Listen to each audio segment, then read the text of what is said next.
Congress recently loosened a set of rules that help keep our roads a little safer. The new rules will make it easier for truckers to stay on the road for longer hours, which is going to put all of us at risk. Joining me now to talk about the dangers of truck accidents is Howard Nations. Howard, corporate greed it has no limits these days, and you've always got somebody willing to do their bidding. Susan Collins with this trucking legislation. I mean, how ugly is this, knowing how dangerous this whole trucking business is? Tell the viewers about what happened here.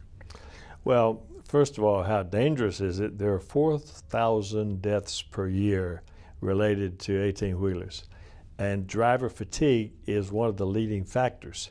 So in 1999, Congress instructed the Department of Transportation to address the issue of fatigue-related rules.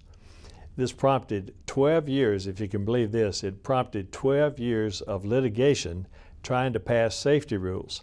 In 2011, the safety advocates, the industry, and the FMCSA, which finalized the rule, they finally took effect on July 1st of 2013, only 14 years after Congress asked them to investigate it.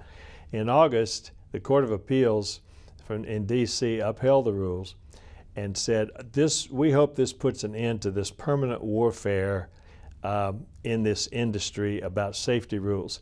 And then this month, Senator Collins moved to suspend those same rules that it took 14 years to get. And then if you follow the money on Susan Collins, we know where it came from. It came from K Street. It came from, it came from the trucking industry.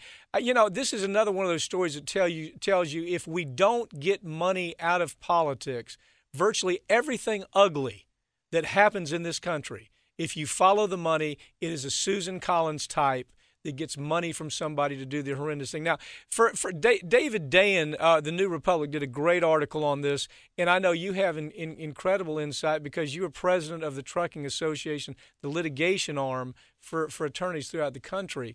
How bad is the problem with overworked truckers killing innocent people? Well, the problem is huge. It's now 4,000 per year that are killed. Most of them are killed in Florida and in Texas and California. The largest number, more than 10%, are killed in Texas. One of the major problems that we have is not just driver fatigue anymore. Now it's driver inattention because it's expanded.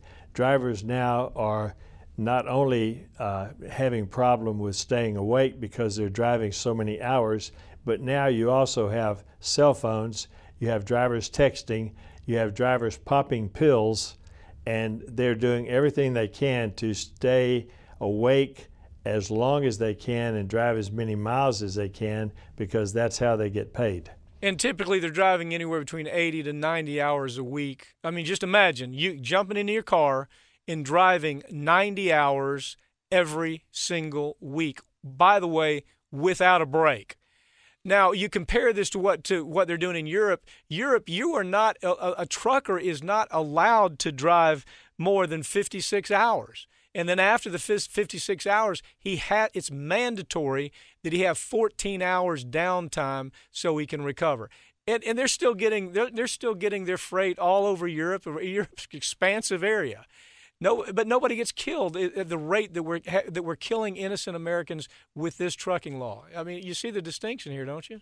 I see the distinction, and the rule that Susan Collins just moved to suspend, if she got her way and suspended the rule, it would increase the number of hours that a trucker can work by 12 hours per week, and it would do away with the restart. It would suspend the restart rule that says that they have to have 34 hours after their work week. They have to have 34 hours before they can start their new work week. And this is what all the controversy is about, is how much time they have to have off. And amazingly, industry, the people who own those big 80,000-pound units, industry is the one that's fighting this. I mean, they're the owners of the vehicles that are involved in all these crashes, but they're the ones that are fighting this because it's more important to them to have the profit they make from carrying all that freight than it is to have safer roads, safer property damage themselves, safer property, and more importantly, their safety of their own drivers and the people that they're killing. I don't know if it's a coincidence, but Walmart's name always pops up with these horrible trucking accidents.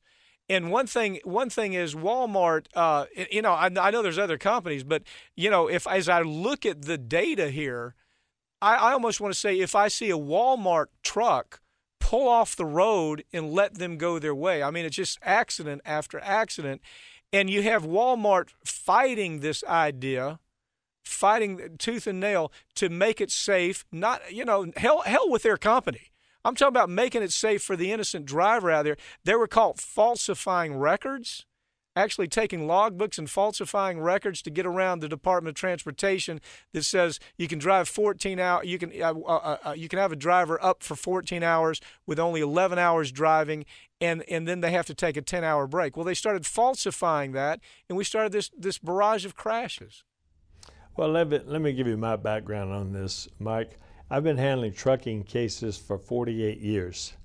I have been, in that time, I have inspected many a cab of the trucks where we go to the accident scene. We've looked at the driving logs. The driving logs are falsified as a matter of course. People customarily carry two sets of logs. They carry one set of logbooks that they give to the when they have to stop for the inspections. They keep another set of their real logbooks. And so falsifying logbooks is a very, very routine, normal thing. But the other thing is that they are customarily now have cell phones and texting. We always get their cell phone records. When there's a tragedy involving an 18-wheeler driver, we get their cell phone records, and we find that they were calling, they were texting when the accident occurred. This has actually happened. They don't keep their logbooks up to date. As they come up to the inspection stations, one of the biggest tragedies I ever handled was right here in Houston, where a driver coming up to the station had gotten the message that they were checking logbooks ahead, so he was filling out his logbook as he was driving at 65 miles an hour, didn't see the traffic slow down in front of him, and killed two people, hit them. And where we see this is the truckers. Average truckers making about $35,000 a year. It's not like they're raking in the dough. The people raking in the dough are the corporations that force them to do that. They have things where these truckers aren't even paid for taking the time to load and unload the truck. They don't get paid for that. They're strictly paid by the mile, and you have these corporations that are trying to hold them up mile by mile, day after day. For example, if a trucker has to make a trip from A to B, it's kind of as the crow flies, not as if you have to take a detour or anything like that. So don't you see the corporation very much the problem here?